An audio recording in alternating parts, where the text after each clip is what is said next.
Hello everyone, जय हिंद जय भारत। आप लोग के लिए बहुत ही बड़ी खुशखबरी आई है। नोटिफिकेशन आ गया है। किसका? IBPS RRB. आरआरबी मतलब क्या है, कैसे है, कब आया नोटिफिकेशन, कब फॉर्म भरे जाएंगे। ये एक बैंक से रिलेटेड नौकरी के लिए आया है। सभी को लगता है कि क्या सर्विस लगेगी नहीं लगेगी, हमें तो रेपुटेटेड नौकरी करनी है और उसी रेपुटेटेड नौकरी के लिए आईबीपीएस आरआरबी आपके लिए लेके आया है बहुत ज्यादा वैकेंसी भी इतनी ज्यादा है और हर एक पोस्ट की अलग अलग वैकेंसीज है।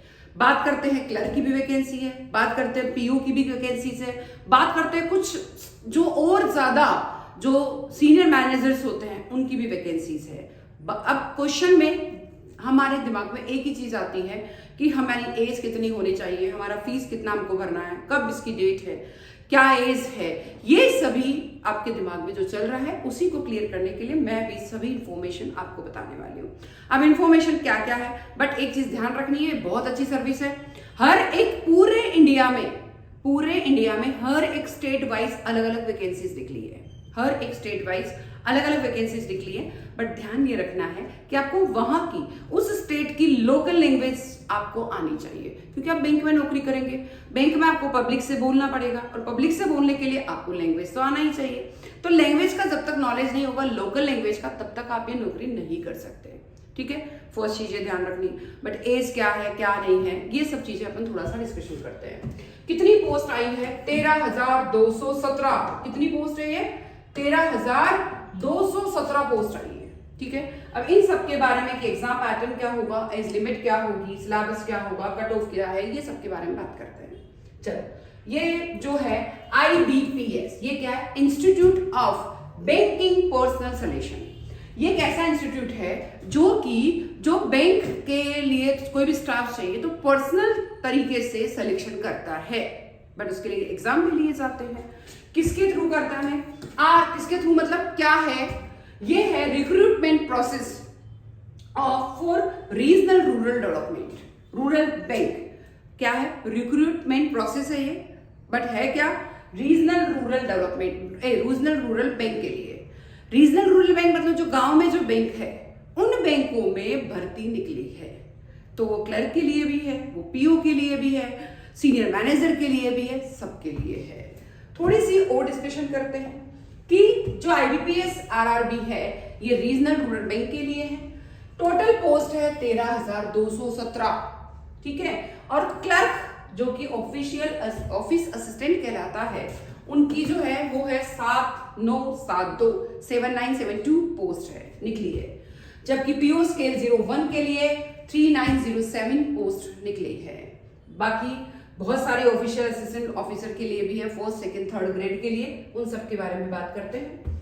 कुछ 7972 जो पोस्ट है, मैं येलो कलर कर लेती हूँ इसका, वो तो है ऑफिसर असिस्टेंट के लिए।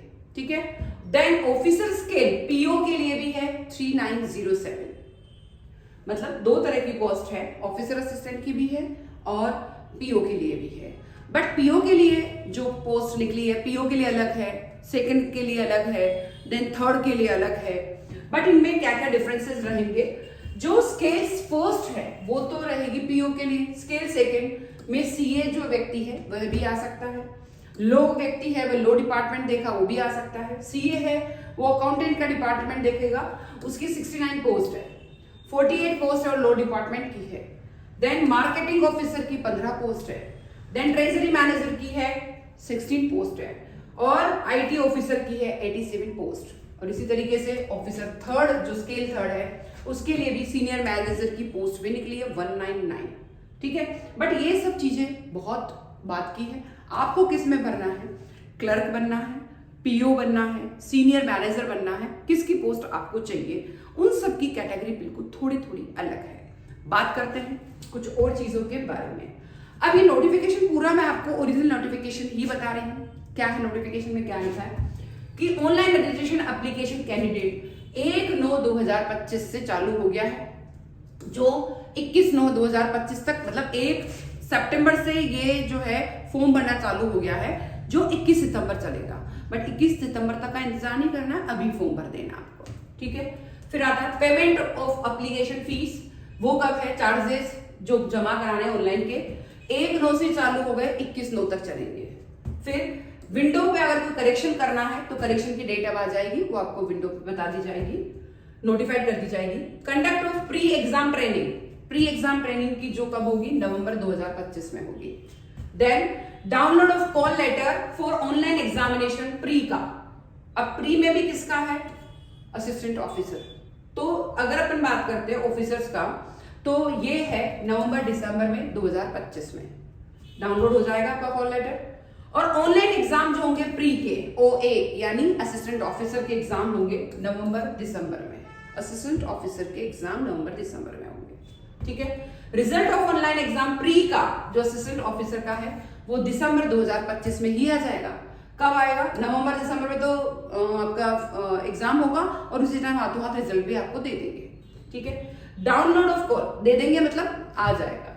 Download of call letter for online exam main single, अगर आप इसमें पास हो गए प्री में तो आप सिंगल उसमें चले जाएंगे मेंस में, ठीक है। और ऑफिसर, अब एक चीज ध्यान रखिए, ये जो है वो दिसंबर जनवरी में एग्जाम होगा, 2025 दिसंबर एंड जनवरी 2026 में। फिर आता है जो ऑनलाइन एग्जामिनेशन है मेंस का और जो है ऑफिसर्स OA का, मेंस का और ऑफिसर्स OA का, वो दिसंबर 2025 में होगा। देखिए प्री का एग्जाम तो हो जाएगा दिसंबर जनवरी में, दिसंबर जनवरी में हो जाएगा और इसी टाइम रिजल्ट आ जाएगा दिसंबर जनवरी में। पास हो गए तो आपके लिए कॉल लेटर आ जाएगा। देन जो आप पास हो गए तो उसके बाद कॉल लेटर आने के बाद मेंस का एग्जाम होगा दिसंबर 2025 से चलेंगे फरवरी तक। रीजन यही क्योंकि इतने लोग अगर फॉर्म भरेंगे, हर एक स्टेट में फॉर्म भरने आएंगे, तो हर एक स्टेट का इतने लोगों का एग्जाम कराने के लिए इतना टाइम तो लगेगा ही लगेगा, दिसंबर से लेके फरवरी। फिर डिक्लेरेशन ऑफ रिजल्ट कब होगा, वो होगा ऑफिसर्स का scale 1st, 2nd and 3rd का जनवरी 2026 में। Download of call letters, declaration of result mains का सिंगल फॉर ऑफिसर स्केल का, ये ध्यान रखें। ये यहां तक बात हो रही थी OA तक, असिस्टेंट ऑफिसर तक, बट यहां बात हो रही है ऑफिसर स्केल की बात हो रही है। तो यहां जो है डिक्लेरेशन ऑफ रिजल्ट होगा वो होगा जनवरी 2026 में। Download for call letter interview, अब जनवरी 2026 में क्या होगा, इंटरव्यू होगा। और then conduct of interview for official scale 1st, 2nd and 3rd, इसका जो है जनवरी फरवरी में क्या हो जाएगा, interview. Then provisional allotment for officer 1st, 2nd and 3rd office assistant multipurpose फरवरी 5 में अलॉटमेंट किया जाएगा। बात करते हैं क्लर्क के लिए, प्री भी होगा मेन भी होगा, पर क्लर्क के लिए इंटरव्यू नहीं होगा। PO के लिए क्या होगा, क्लर्क भी होगा, सॉरी PO के लिए प्री भी होगा, मेन भी होगा और इंटरव्यू भी होगा, ध्यान रखें। बट जो हाई पोस्ट है उनके लिए प्री नहीं होगा, मेन होगा और इंटरव्यू होगा, इस चीज का ध्यान रखें। जो बड़ी बड़ी पोस्टेज है उनमें जो है प्री का एग्जाम बिल्कुल नहीं होगा, मेंस होगा और इंटरव्यू होगा। वापस सुने, जो क्लर्क है उसमें प्री और मेन होगा, PO है प्री मेन इंटरव्यू तीनों होगा। और जो हाई पोस्ट की जो चीजें हैं, जो पोस्ट है उनमें प्री नहीं होगा, मेंस और इंटरव्यू ही फाइनल है और एक लोकल लैंग्वेज टेस्टिंग होगा। देन इसके बाद इंट्रोडक्शन क्या है कि जो इसमें लिख रखा है invited from eligible interested candidate join by the any of the regional rural bank, कोई भी वो ज्वाइन कर सकता है। ग्रुप ए है ऑफिसर 1st, 2nd, 3rd के लिए, एंड ग्रुप बी है ऑफिसर असिस्टेंट के लिए multipurpose. The candidate are required to register for the common recruitment process CRP RRB। A candidate can apply for the post of officer's assistant multi-purpose and can also for the post of officers। मतलब है A और B तो उसको देखना होगा कि किस में वो करना चाहता है, कि क्लर्क का भरना चाहता है कि PO का भरना चाहता है, ठीक है। फिर इसके लिए group A officer scale 1st, 2nd and 3rd, but group B होगा ऑफिस असिस्टेंट मल्टीपर्पज के लिए। A तो होगा 1st, 2nd, 3rd का स्केल का और B होगा इसके लिए ऑफिस असिस्टेंट के लिए। For the post of officer scale 1st and office assistant multipurpose the examination will be 2 tier। The online exam will be held in 2 phases, pre and main. यानी जो clerk का है और जो PO का है उसमें अपना प्री चलेगा ही चलेगा, तो ये ध्यान रखना है अपने को अच्छे से। और for the post of office assistant multipurpose candidate who qualify in online pre examination and short listed वो उसने पास कर लिया, फिर शॉर्ट लिस्टेड हो जाएगी, will have to appear for online main examination. They will be provisionally allotted in the basis of the marks obtained them in online main examination and the actual vacancies reported by the RRB UT applied for. यानी जो clerk है उसको pre का भी देना है और जो पीओ है उसको भी प्री का भी देना है. जब प्री में पास हो जाएंगे तो वो मेन में जाएंगे, बाकी वो मेन में नहीं जाएंगे. ठीक है. फिर आता है कि अगर for the post of officer scale first candidate who qualified in online pre, first जो है प्री है, जब पास हो जाएंगे तो शॉर्ट लिस्ट कर लिए जाएंगे, appear online main exam and short listed candidate the online main exam. तो ये इस तरीके से. और जो पोस्ट ऑफिस है, मतलब फर्स्ट जो है स्केल वाला, उसमें प्री देना है, प्री में पास होने के बाद वो मेंस में आएंगे. इस चीज का पूरा ध्यान रखना है. Journalist and specialist and second जो स्केल थर्ड है, जो जनरल और स्पेशलिस्ट के लिए स्केल थर्ड है, candidate will appear for single online examination in shortlisted candidate single online examination will. अब देखिए, जो अच्छी पोस्ट वाले जो व्यक्ति हैं उनके लिए जो है प्री एग्जाम नहीं है, उनके लिए केवल मेंस है. बट उनके लिए कुछ शर्तें हैं कि कुछ उनको एक्सपीरियंस होना चाहिए, कुछ वर्किंग एक्सपीरियंस जो इसमें बताया गया है. फिर बात करते हैं एलिजिबिलिटी क्राइटेरिया क्या है. कि जो जनरल एलिजिबिलिटी क्राइटेरिया तो है कि भाई वो ग्रेजुएशन किया हुआ होना चाहिए, प्री उसके लिए क्लर्क के लिए भी और पीओ के लिए, दोनों के लिए ही ग्रेजुएशन कंपलसरी है. ऐसा नहीं है कि ग्रेजुएशन बाद में होगा, बाद में आएगा. डेट भी इसमें क्लियर कह रखी है. फिर कैंडिडेट में please note that the eligibility criteria specify the basic criteria application appointment to the post the regional rural bank. However अब कुल मिला के यही है कि इसमें ग्रेजुएशन होना चाहिए. ठीक है. फिर अब सिटीजन कहाँ की है. Citizen must be either citizen of India, subject of Nepal के अलग अलग है, भूटान के भी अलग अलग सब्जेक्ट है, तिब्बत के अलग अलग है, बट कुल मिला के मेन कंडीशन है उसकी इंडियन होना चाहिए. अब आता है एज क्या है. एज के बारे में बात करते हैं. ग्रुप डी के लिए फॉर ऑफिस असिस्टेंट मल्टीपर्पज, इसके लिए 18 से 28 वर्ष चाहिए. ठीक है. Candidate should not have been born earlier, 2 सितंबर से पहले का बॉन्ड नहीं होना चाहिए. 97 से पहले का, 2 सितंबर 1997 से पहले का बॉन्ड नहीं होना चाहिए, और 1 सितंबर 2007 के बाद का बॉन्ड नहीं होना चाहिए. ठीक है. यानी अगर ग्रुप बी का ऑफिस असिस्टेंट का एग्जाम देना है तो 18 से 28 वर्ष उसकी एज चाहिए. बट ऑफिसर स्केल 1 का देना है असिस्टेंट मैनेजर का, तो 18 ईयर से लेके 30 ईयर तक उसकी एज होनी चाहिए. कुल मिला के 2/9/1995 यानी 2 सितंबर 1995 से पहले का जन्म नहीं हो, और 1 सितंबर 2007 के बाद का जन्म नहीं होना चाहिए. For officer scale second manager के लिए 21 वर्ष से ज्यादा होनी चाहिए और 32 से कम होनी चाहिए. उससे डिफरेंस है इसमें. मैनेजर के लिए असिस्टेंट मैनेजर और जो ऑफिस असिस्टेंट उनकी सेम है, बट जो अपना देखिए सबके अलग अलग है, थोड़ा ध्यान रखें. मतलब ये 18 से 28 वर्ष है. कौन सी वाली जो ऑफिस असिस्टेंट वाली एज है वो 18 से 28 है, बट जो असिस्टेंट मैनेजर है वो 18 से 30 के बीच है. बट जो ऑफिसर स्केल सेकंड जो चल रही है वो 21 से 32 के बीच होना चाहिए. But candidate should not have been born earlier 2/9/1993, 2 सितंबर 1993 से पहले का जन्म नहीं होना चाहिए, और 1/9/2004 के बाद का जन्म नहीं होना चाहिए. ठीक है. Group A officer for official schedule third के लिए जो सीनियर मैनेजर है उनके लिए 21 से 40 साल का है, क्योंकि उनको एक्सपीरियंस भी चाहिए, तो 40 साल तक का समय दिया है उनको. मेन आर्ट होंगे. Candidate should not have been born earlier 85, 2 जो सितंबर है 1950 से पहले का जन्म ना हो, और 1 सितंबर 2004 के बाद का जन्म नहीं होना चाहिए. तो कुल मिला के क्या निकला कि जो व्यक्ति असिस्टेंट ऑफिस का दे रहे हैं उनके लिए 18 से 28 वर्ष है, बट जो स्केल फर्स्ट का एग्जाम दे रहे हैं उनकी 18 से 30 वर्ष है, और जो स्केल सेकंड का है दे रहे हैं उनकी 21 से 32 वर्ष है, बट जो स्केल थर्ड का एग्जाम दे रहे हैं उनकी 21 से 40 वर्ष है. ठीक है. फिर बात करते हैं कि शेड्यूल कब है, जो रिलैक्सेशन कौन कौन सी कास्ट को कितना दिया गया है. अगर शेड्यूल एससी और एसटी की बात करें तो 5 साल का रिलैक्सेशन है, रिजर्वेशन. अदर बैकवर्ड क्लासेस है, ओबीसी नॉन क्रिमिनल लेयर, तो उनके लिए 3 साल का है, और पर्सन विच बेंचमार्क डिसेबल है अगर, तो वह 10 ईयर का, इनमें इसके साथ 10 ईयर का उसको रिलैक्सेशन मिलेगा। फिजिकल प्रॉब्लम है बट वो आपके इसके थ्रू जो भी फुलफिल करनी है वो कंडीशन फुलफिल करना चाहिए। फिर आता है कि अगर मान लीजिए उनको सर्विस, मतलब क्या क्या है post of for the post of officers, कुल मिला के अपने को यही है 3, 5 और 10 साल के बीच का, SC ST सभी का, और EWS और सब कुछ इंक्लूड आ गया है इसके अंदर। मैंने सब इंफॉर्मेशन इसके अंदर बता दी है, बट जो फिजिकल प्रॉब्लम वाला है उसको 10 साल का अलग से रिलैक्सेशन है। फिर बात करते हैं कि अगर जो है क्वालिफिकेशन क्या चाहिए, ऑफिस असिस्टेंट मल्टीपर्पज, तो उसके लिए तो है कि जनरल में है क्या होना चाहिए, वर्किंग नॉलेज ऑफ, कोई छोटा मोटा कंप्यूटर आना चाहिए उसको, लोकल लैंग्वेज आनी चाहिए उसको, और यूनिवर्सिटी से, रिकॉग्नाइज यूनिवर्सिटी से वह क्या होना चाहिए, ग्रेजुएट होना चाहिए। अगर अपने को असिस्टेंट ऑफिसर के बारे में जानना है मल्टीपर्पज वाला, तो उसके लिए ग्रेजुएट होना चाहिए, कंप्यूटर का छोटा मोटा नॉलेज होना चाहिए और लोकल लैंग्वेज आनी चाहिए।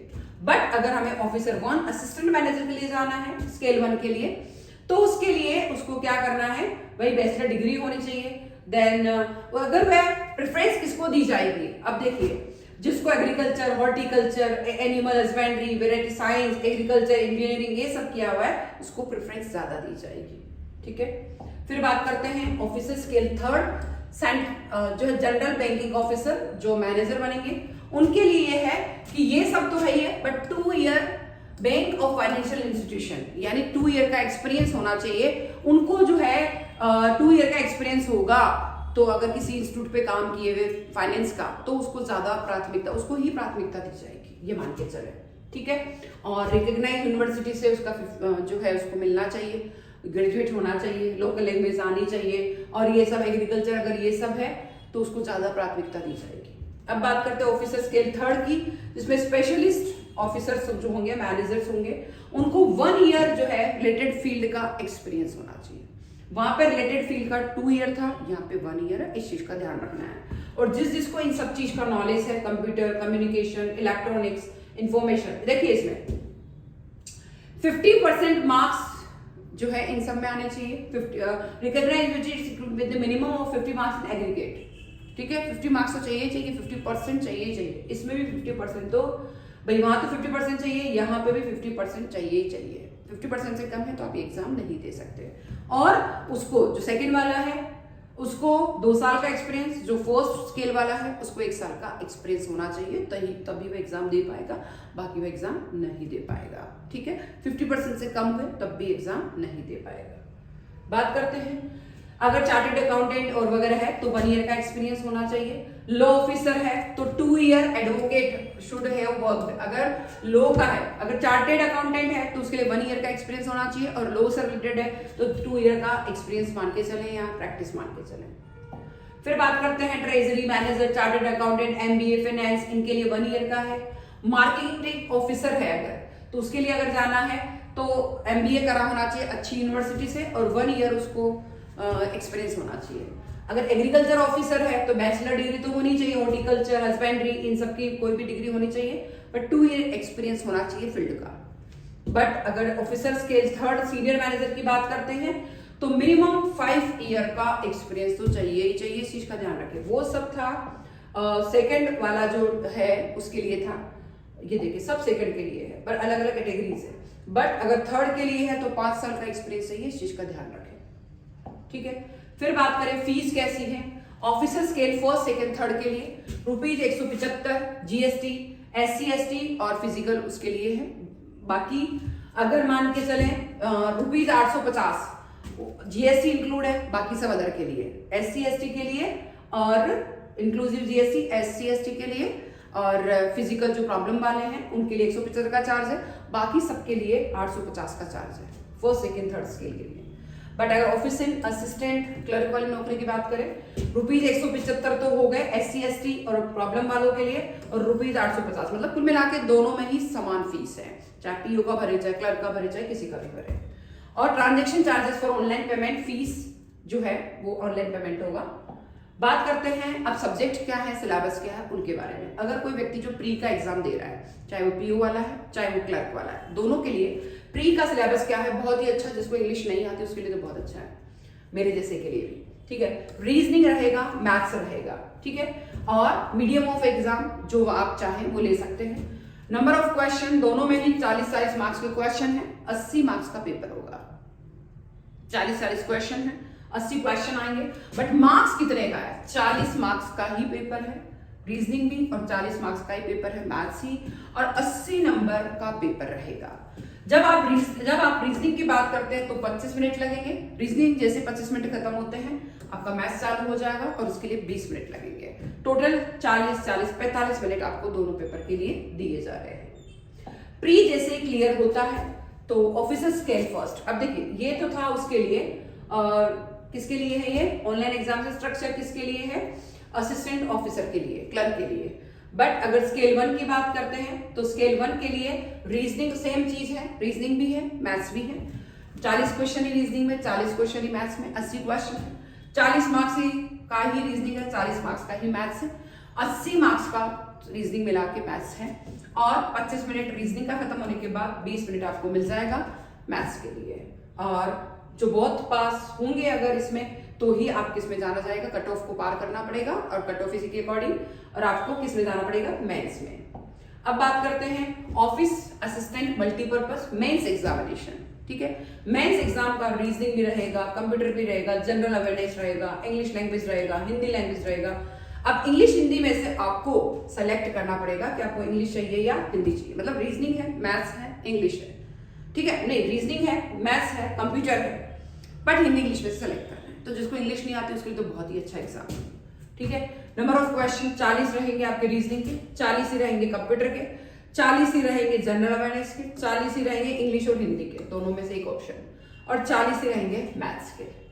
फिर देखते हैं 50 जो है नंबर का रहेगा रीजनिंग, और कंप्यूटर रहेगा 20 नंबर का, देन जनरल अवेयरनेस रहेगा 40 नंबर का, देन हिंदी इंग्लिश 40-40 या 40, और 50 नंबर का ही रहेगा वापस मैथ्स। तो कुल मिलाकर रीजनिंग और मैथ्स 50-50 नंबर की है, देन 20 नंबर का कंप्यूटर है, और फिर है 40 नंबर का ही आपका जनरल अवेयरनेस है।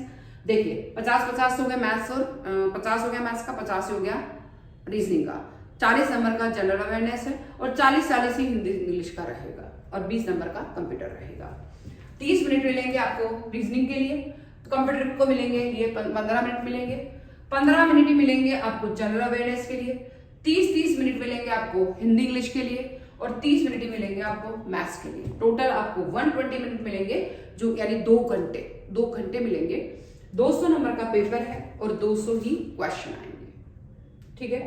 फिर आता है officers scale first, same syllabus है, वही सब में कोई चेंज नहीं है, वही 120 मिनट 2 घंटे मिलेंगे, 200 नंबर का और 200 मार्क्स का पेपर रहेगा, और candidate can OPT either 4A और 4B में से आपको सेलेक्ट करना है, ठीक है, हिंदी इंग्लिश में से सेलेक्ट करना है कुल मिला के। रॉन्ग आंसर के लिए क्या रहेगा? 0.25 का नेगेटिव मार्किंग रहेगा, इस चीज का ध्यान रखें। हमने रॉन्ग जैसे किया 0.25 मार्क्स कट जाएगा।